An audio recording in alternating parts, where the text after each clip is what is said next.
7 अप्रैल 1993 को मुंबई के वर्सोवा से दुल्हन के लाल जोड़े में एक अर्थी उठती है और लगभग पूरी मुंबई और सारा बॉलीवुड इस जनाजे के पीछे चल रहा था। और यह अर्थी किसी और की नहीं बल्कि कई लोगों की ड्रीम गर्ल और लाखों दिलों की धड़कन दिव्या भारती की थी, जो बहुत ही कम उम्र में इस दुनिया को छोड़ के चली गई थी।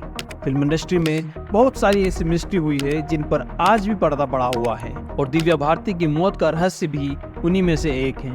उनकी मौत एक एक्सीडेंट थी, सुसाइड थी या फिर एक मर्डर, जानते हैं इस वीडियो में।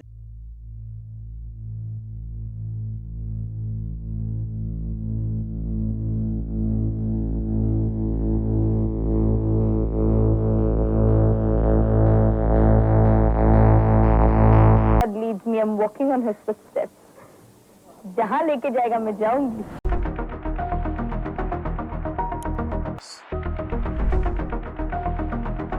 हमेशा हंसने और मजाक करने वाली लड़की ऐसी खामोश हुई कि उसकी खामोशी का कारण आज भी एक पहेली बनी हुई है। एक ऐसी लड़की जिसने फिल्म इंडस्ट्री सिर्फ इसलिए ज्वाइन की ताकि उन्हें पढ़ाई न करनी पड़े, क्योंकि पढ़ाई में कभी उनका मन लगा ही नहीं। I hated studies. I was very bad at studies. To get away from that, I thought films would be a little better. और 1990 में पहली फिल्म बॉबली राजा के आते ही उनके पास फिल्मों की बाढ़ आने लगी। उनका फिल्मी करियर महज 3 साल का था और उन 3 साल में वो टॉप की हीरोइनों को टक्कर देने लगी थी। हालांकि जब वो फिल्मों में आई तब उन्हें श्रीदेवी की कॉपी कहा जाता था और उस वक्त श्रीदेवी का करियर 7वें आसमान पर था। और ऐसे वक्त में दिव्या भारती की बॉलीवुड में एंट्री होती है। उन्होंने 1 साल में 10 फिल्में की, जो कि अपने आप में एक रिकॉर्ड है, और टोटल 14 फिल्में, जिनमें से 3 फिल्में उनकी मौत के बाद रिलीज हुई, जिनमें वो 80% से ज़्यादा काम कर चुकी थी। और कई फिल्मों को तो दोबारा बनाना पड़ा, अलग अलग हीरोइनों को लेकर जिनमें वो काम कर रही थी। और उन्होंने 6 साउथ इंडियन फिल्में भी की थी। तो कुल 20 फिल्मों का सफ़र और 3 साल का करियर था उनका। और यहाँ तक कि जब उनकी मौत हुई उस वक्त भी उन्होंने अगली 12 फिल्में साइन कर रखी थी। इसी दौरान एक बार शोला और शबनम के सेट पर गोविंदा ने दिव्या भारती को साजिद नाडियाडवाला से मिलवाया और उसके बाद दोनों में अच्छी दोस्ती हो गई और दोस्ती प्यार में बदल गई। शोला और शबनम के शूटिंग्स में साजिद आता था गोविंदा की डेट्स के लिए, तो दिव्या को गोविंद इंट्रोड्यूस कराया साजिद से। तो उसी दिन उसने पूछा मेरे को, मम्मी साजिद कैसे लगा आपको? उसके बाद 10 मई 1992 को दोनों ने बड़ी ही खामोशी से शादी कर ली। ये शादी इस्लामिक तरीके से की गई। साजिद से शादी कर सकती हूँ? मैंने कहा डैडी को पूछो। तो डैडी वॉज अगेंस्ट, उनके अपने ख्यालात थे, तो मना किया था। जब वो 18 की कंप्लीट हुई उसने बोला मम्मी मैं अभी आज शादी कर रही हूँ, तो आप आ जाओ वो करो। तो मैंने कहा नहीं दिव्या मैं नहीं आ सकती, विटनेस। मैंने बोला मैं विटनेस नहीं बन सकती क्योंकि डैडी को तुम बता नहीं रहे हो कि हाँ तो डैडी को बताओ तब मैं आती हूँ। तो उसने बोला ठीक है आप बताओ। तो शादी के दिन शाम को मेरे को उसने बुलाया, शादी हो गई दिन में, शाम को बुलाया। और दिव्या भारती का नाम अब सना नाडियाडवाला हो गया था, मगर इस शादी को छुपा के रखा गया क्योंकि उस वक्त दिव्या भारती का करियर बुलंदी पर था और उन्हें डर था कि अगर ये बात सबको पता चली तो कहीं प्रोड्यूसर अपना हाथ ना खींच ले। उसके बाद साजिद नाडियाडवाला ने दिव्या भारती को एक फ्लैट लेकर दिया जो कि मुंबई के वर्सोवा इलाके में था। वहाँ दिव्या भारती अकेली रहा करती थी और कभी कभी उनके भाई कुणाल भारती वहाँ आया करते थे। ये फ्लैट जो साजिद नाडियाडवाला ने लेकर दिया था वो ना तो दिव्या भारती के नाम पर था और ना ही साजिद नाडियाडवाला के नाम पर, बल्कि किसी और शख्स के नाम पर ही था। ये सब चीजें बाद में सामने आई। तो जिस बिल्डिंग में ये फ्लैट था उसका नाम था तुलसी अपार्टमेंट और तुलसी अपार्टमेंट की 5वीं मंजिल पर एक 3 बेडरूम का फ्लैट था जिसमें अब दिव्या भारती रहा करती थी।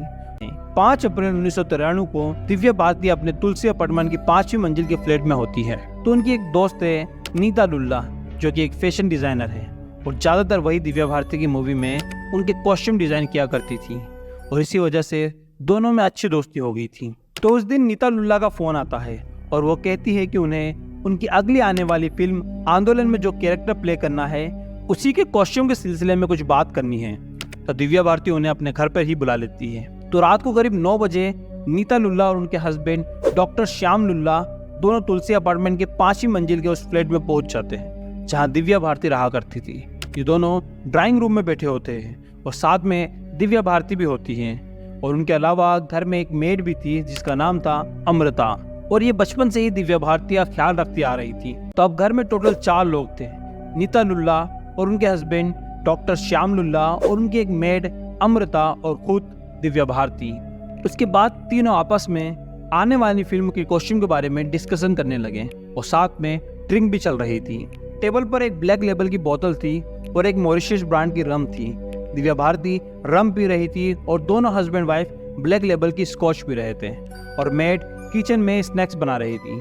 खाना पीना और बातचीत दोनों साथ में चल रहा था और ऐसा करते करते रात के करीब 11 बज गए और तब तक उन लोगों ने बहुत ज़्यादा ड्रिंक कर ली थी, स्पेशली दिव्या भारती ने। उसके बाद दिव्या भारती किचन में जाती है।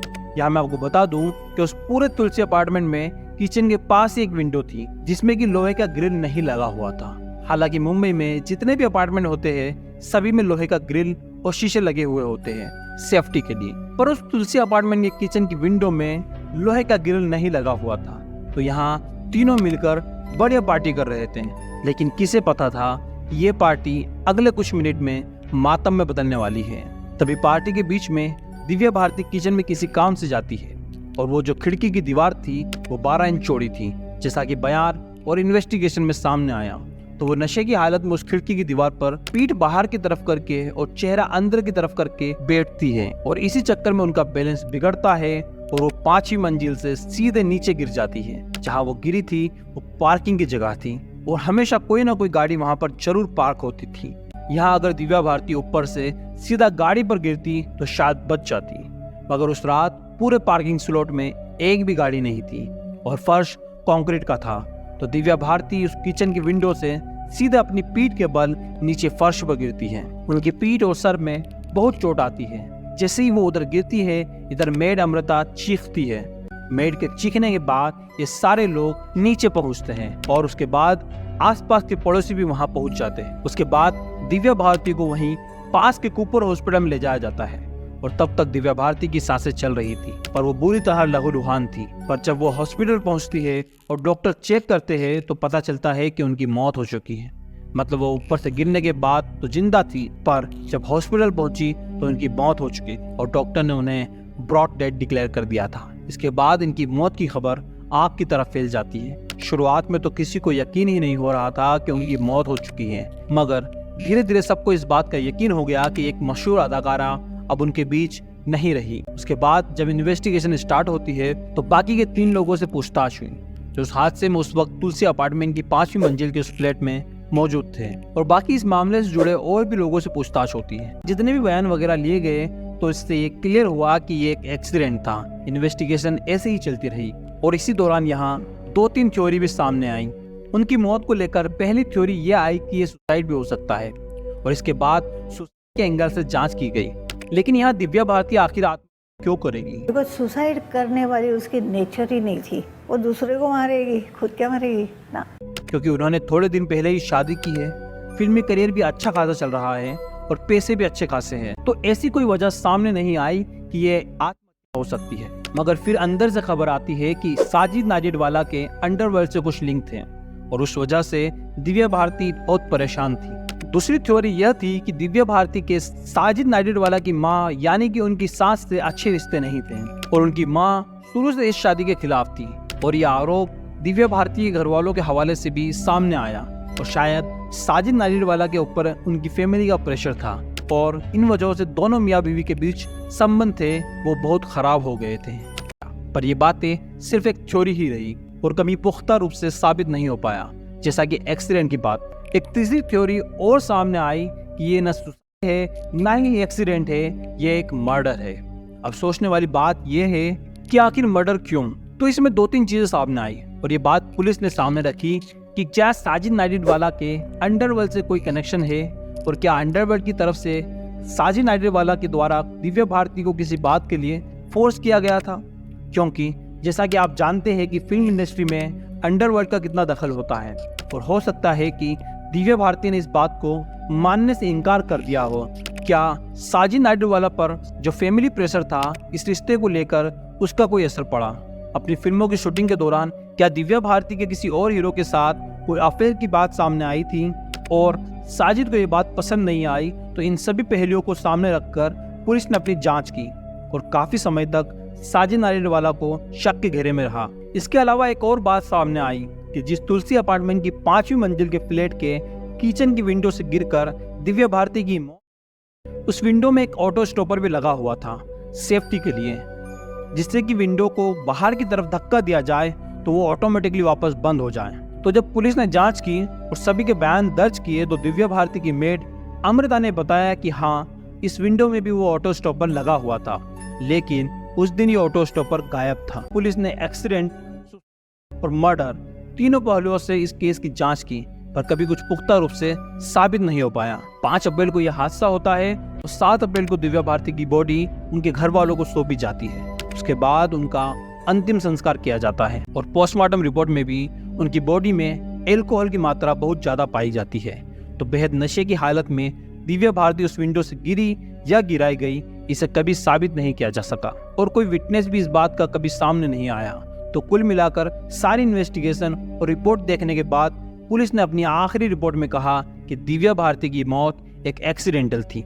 बेहद नशे की हालत में ऊंचाई से गिरने की वजह से उनकी मौत हो गई। उस विंडो पर बैठते वक्त वो अपना बैलेंस नहीं बना सकी और नीचे गिर गई और उनकी मौत हो गई। ऐसा कहकर पुलिस ने दिव्या भारती की मौत के 5 साल बाद इस केस को बंद कर दिया और आज भी उसका स्टेटस यही है। आज भी एक रहस्य है कि दिव्या भारती की मौत का असली कारण क्या था और आज भी ये सवाल उठते हैं कि उनकी मौत एक हादसा थी या एक सुसाइड थी या फिर एक मर्डर था। आज भी इसका जवाब किसी के पास नहीं है। कई लोग आज भी यकीन नहीं करते कि दिव्या भारती की मौत एक हादसा थी। एक उभरती हुई अदाकारा जिन्होंने 16 साल की उम्र में साउथ इंडियन फिल्मों से शुरुआत की, 17 साल की उम्र में हिंदी फिल्मों में आई, 18 साल की उम्र में साजिद नाडियाडवाला से शादी की और 19वें साल में उनकी मौत हो गई। ये एक बड़ा ही अफसोसनाक अंत था। इस पूरी जानकारी से आपको क्या लगता है? ये एक हादसा था या एक हत्या? कमेंट करके जरूर बताएं। तो आज की कहानी में बस इतना ही।